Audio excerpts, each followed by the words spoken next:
The motivation for central banks accumulating gold can be summed up in one word. Let's explore.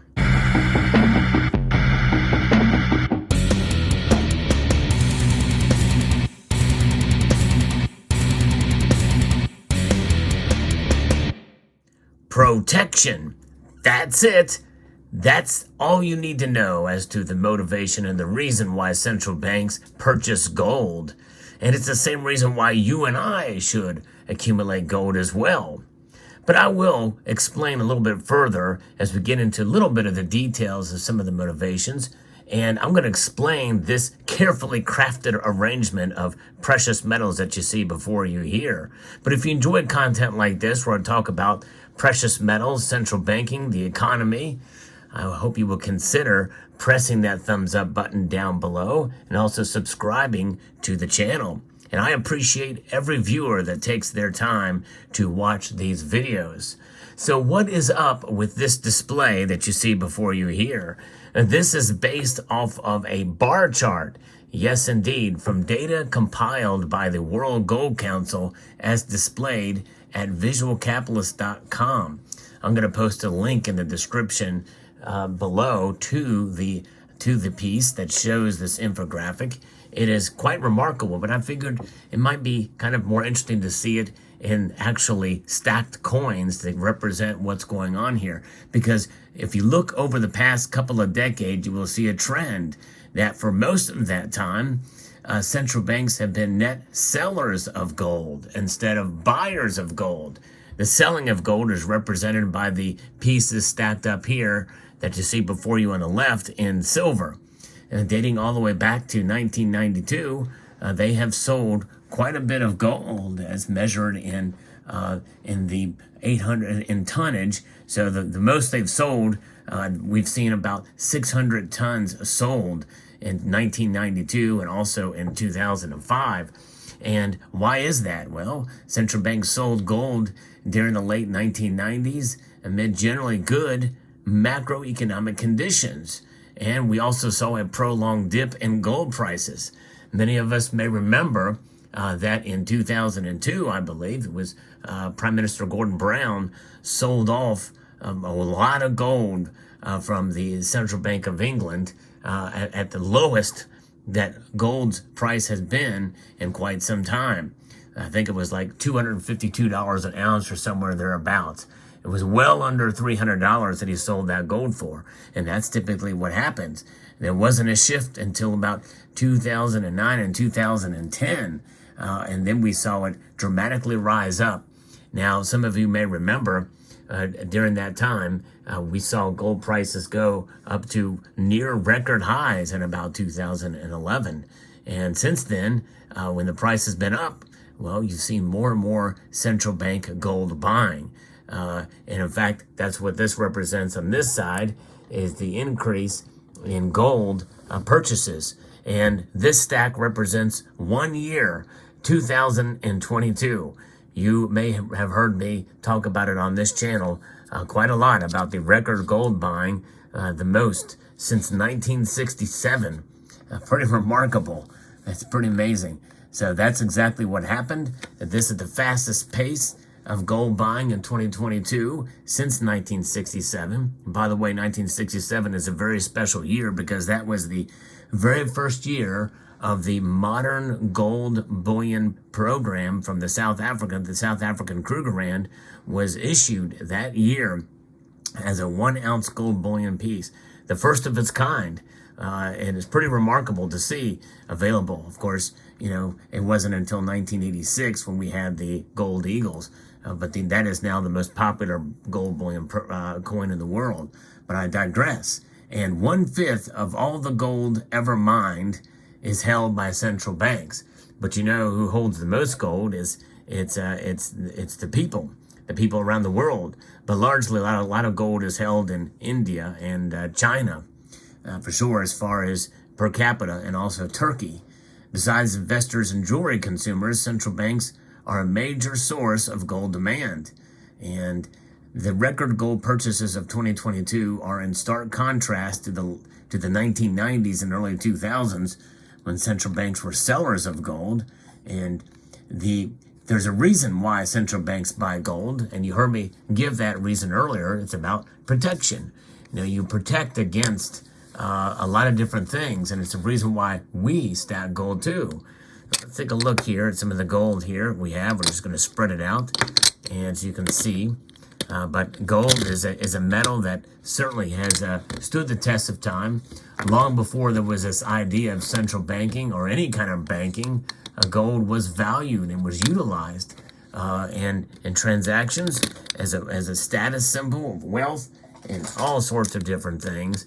Gold has shone brightly throughout history, and that is something that will not change no matter what happens with technology and the like. They can't take gold down. And that's just it. That's one of the reasons why central banks hold gold. As long as it's protected in their vaults, then they are sitting pretty with their gold for sure. But let's break down what this protection means for central banks. Number one, they are going to be balancing foreign exchange reserves. Central banks have long held gold as only a part of their reserves for managing risk from currency holdings and to promote stability during economic turmoil.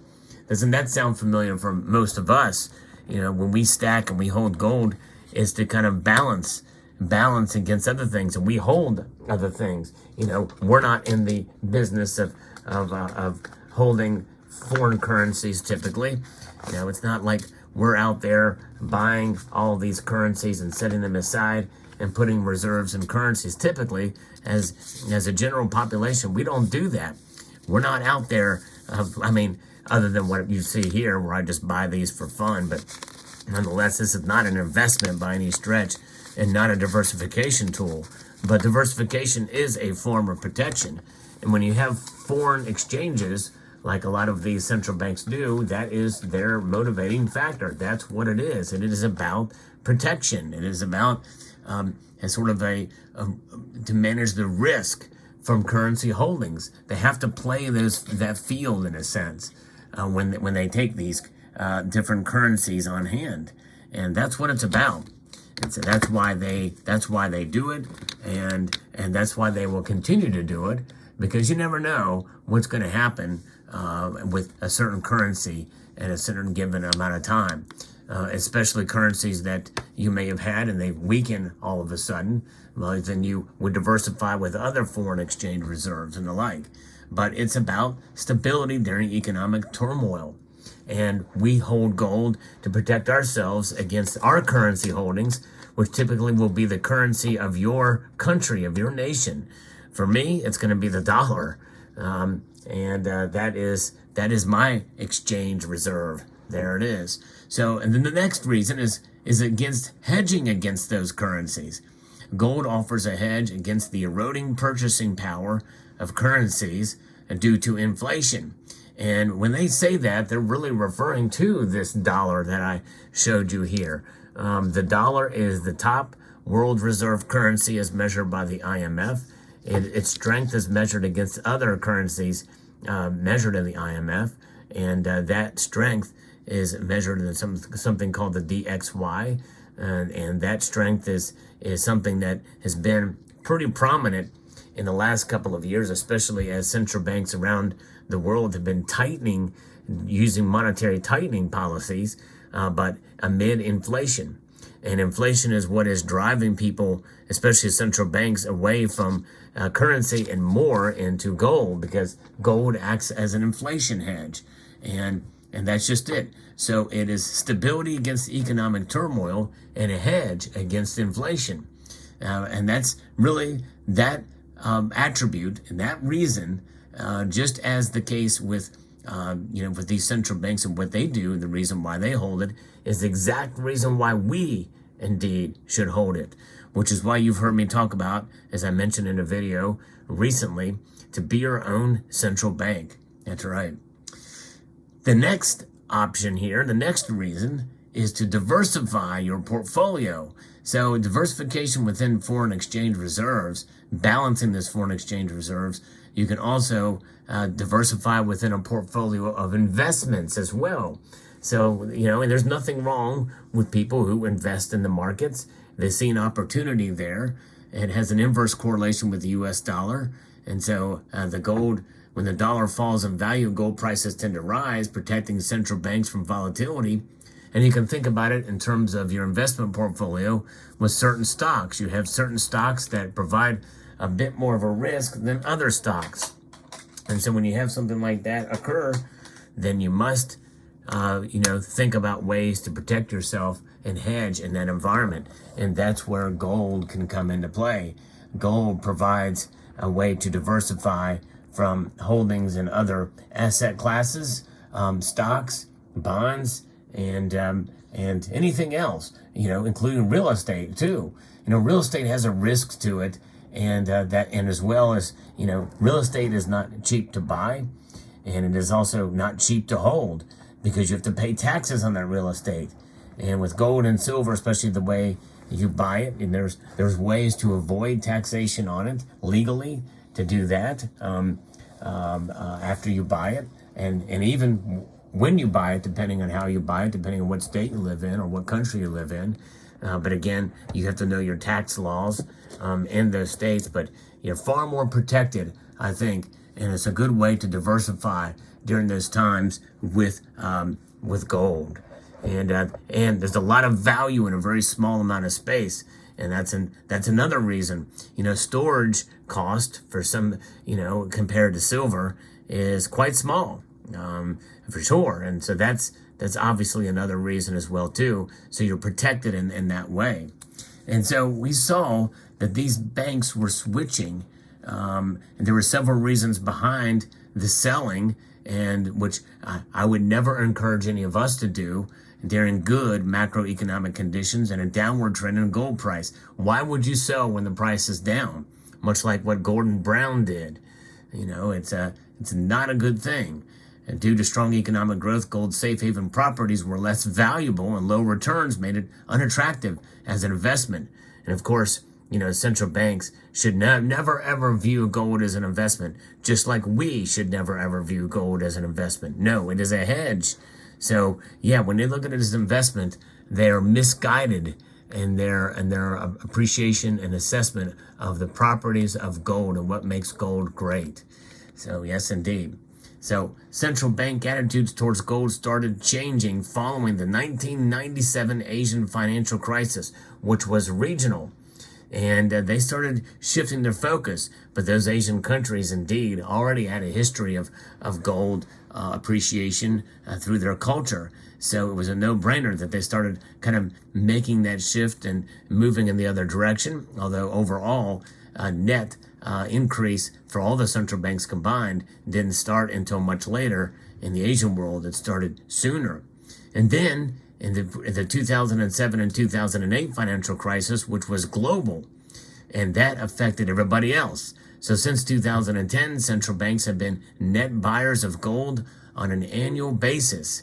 And by the way, from 1997 to 2021, the number one nation that bought gold, that bought the most gold, was Russia. That's right. They bought 1,888 tons of gold during that time. That tells us something. You've heard me do many videos talking about Russia's buying gold, and I think part of it was, building up to kind of what they led to here in 2022 with the invasion of Ukraine and protecting themselves against sanctions and the like. Say what you will about Russia. I certainly have my strong feelings about it, but they were smart to buy gold, and as much as they did. And also, China is a close second, and I think much for the same reason. 1,552 tons of gold during that time, which accounted for almost a quarter of all buying, and Russia was 28%. And so there it is. So these nations that have been buying mostly have been kind of emerging economies, other than Russia and China. And of course, in 2022, the top nation buying was Turkey. So there you have it. Pretty interesting statistics, but really it's all about protection. protection is the key. And just as central banks buy gold to protect themselves, I know I'm buying gold to protect myself, and I hope you are as well. Let me know what your thoughts are in the comment section below. I'd like to extend a multitude of gratitude to you all for taking the time to watch, and to encourage you to please rate, share, comment, and subscribe.